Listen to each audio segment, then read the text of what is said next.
Alors, si je vous parle de tango, de rock, de salsa, de west coast, de pole dance, etc., etc., vous me dites danse. Effectivement. Et en ce moment, on entend beaucoup parler des cours de danse. Ça revient énormément à la mode grâce surtout à certaines émissions de télé très connues. Donc, pour vous conseiller, pour vous aider l'année prochaine, je suis allé voir une école de danse afin de vous conseiller, de vous donner les bonnes astuces pour choisir votre école de danse.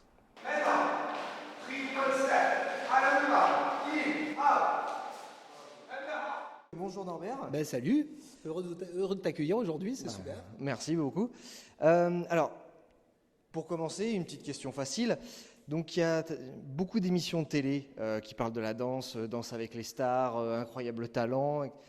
Tu penses que c'est une motivation, enfin que ça motive les gens pour venir prendre des cours? Alors en tout cas, ça les motive certainement, puisqu'on voit que depuis l'avènement de Danse avec les stars, en l'occurrence, qui est la grosse émission, d'accord, il y a de plus en plus de gens qui se disent, bah oui, pourquoi pas nous finalement, hein, voilà, ils voient des stars, pas forcément typés danseurs, profil danseurs, bah, ils les voient réussir à danser, ils se disent, bah tiens, mais moi aussi j'ai envie de le faire, voilà.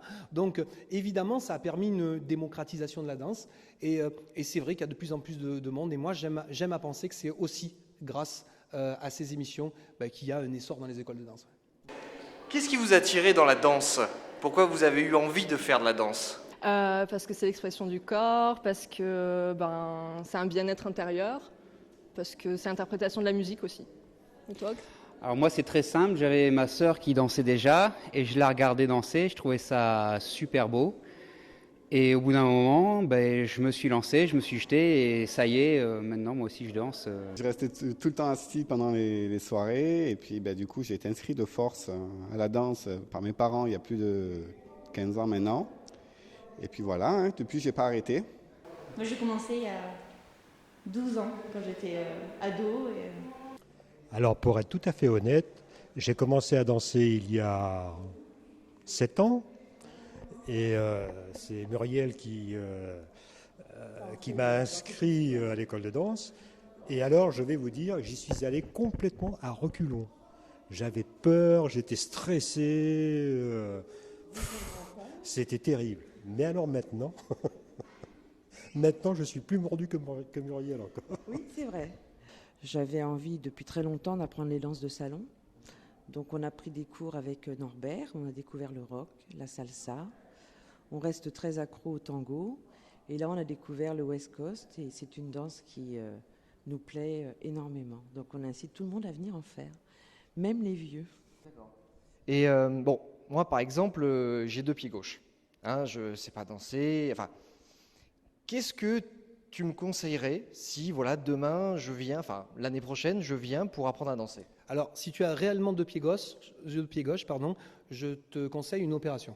Voilà, ça c'est clair, il faut faire quelque chose. Mais en l'occurrence, il y a beaucoup de gens qui pensent avoir deux pieds gauche, mais qui ne les ont pas vraiment. Voilà, et ça c'est formidable. Alors, souvent on me pose la question justement, on me dit, moi je ne sais pas danser, moi je viens m'inscrire dans un cours, mais tu sais, je pense que je ne suis pas bon, je n'ai pas le rythme, ainsi de suite. Eh bien, laissez-nous en juger. Parce que cette idée-là de ne pas avoir de rime, d'être très raide, et ainsi de suite, c'est souvent une idée que vous vous faites, et nous, en tant que professionnels, eh bien, on va délayer ça, vous expliquer tout simplement, vous apprendre au fur et à mesure, et vous allez vous apercevoir, et vous allez vous révéler, et tu vas t'apercevoir que non seulement tu n'as pas de pied gauche, mais que tu vas te régaler à danser aussi. Voilà, simplement, il faut venir prendre des cours. Voilà, ça s'apprend. Voilà, c'est pas inné la danse. Voilà, contrairement à ce que beaucoup de gens pensent, c'est pas inné, ça s'apprend. Et qui sait, ça va peut-être te révéler un nouveau talent. Voilà. Ah j'espère, on verra l'année prochaine. Bon, alors, d'accord, je suis débutant, j'ai envie, je viens. Qu'est-ce que je danse? Qu'est-ce qui est facile à danser? Alors, quelque chose qui est clair, c'est que la danse qui est la plus facile à danser, c'est la danse où tu préfères la musique. Parce qu'on fait souvent une erreur, et là c'est vrai, on fait souvent une erreur de terminologie. On dit souvent, je danse la salsa, j'ai envie de danser le rock, j'ai envie de danser la bachata. Mais en fait, on fait une erreur de terminologie parce qu'on devrait dire, j'ai envie de danser sur de la salsa, j'ai envie de danser sur du rock, j'ai envie de danser sur de la bachata, parce que la bachata, la salsa, le rock and roll, c'est pas une danse, c'est une musique. Que vous préférez ou qu'est-ce que vous avez choisi peut-être en premier lieu pour commencer? Moi en premier je voulais faire du rock. Moi aussi également. Donc ça fait 3 ans maintenant que j'en fais.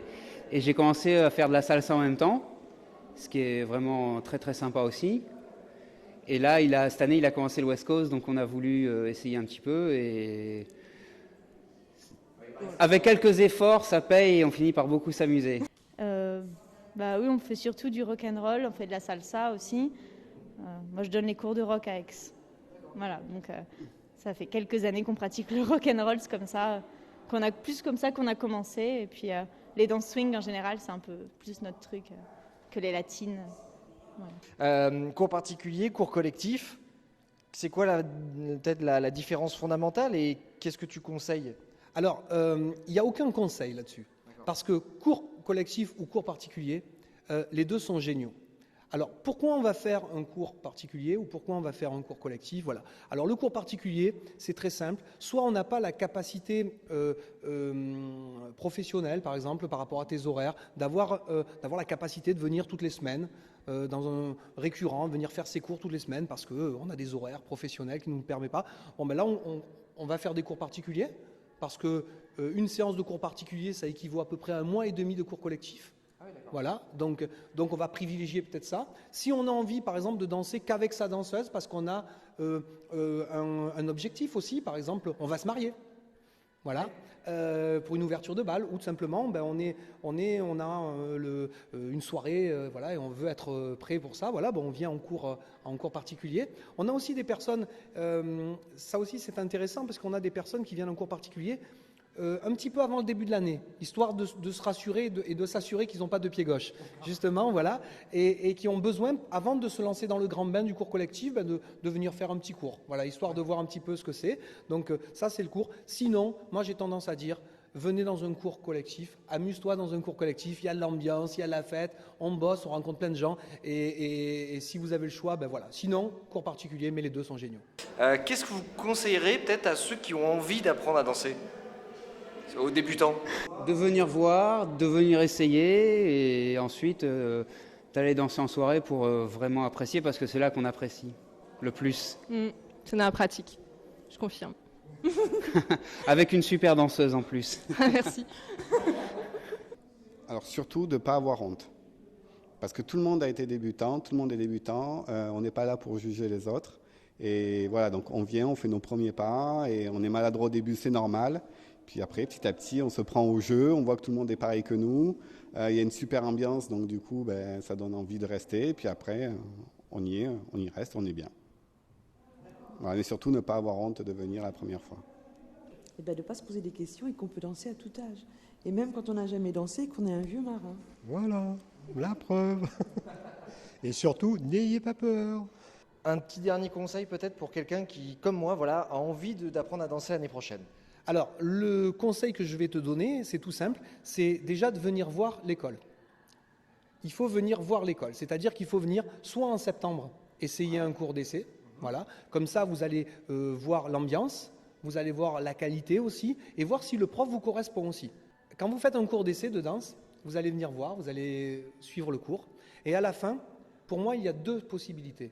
La première possibilité, c'est vous êtes persuadé que c'est ce prof-là qui va vous apprendre à danser. Vous en êtes persuadé, parce que vous l'avez vu en cours, vous l'avez vu parler, vous l'avez vu danser, vous l'avez vu expliquer, et vous avez dit, ben moi je me sens bien là.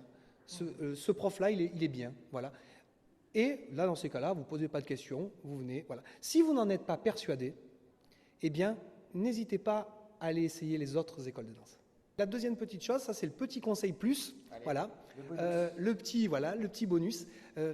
Si vous avez envie de commencer l'année prochaine, donc en septembre prochain, eh bien n'hésitez pas à venir maintenant, fin juin, voir un cours de danse. Pourquoi? Parce que vous allez voir véritablement ce que vous allez faire, vous, l'année prochaine, en juin. Donc vous avez véritablement une idée parfaite de ce que c'est qu'un cours de danse dans l'école.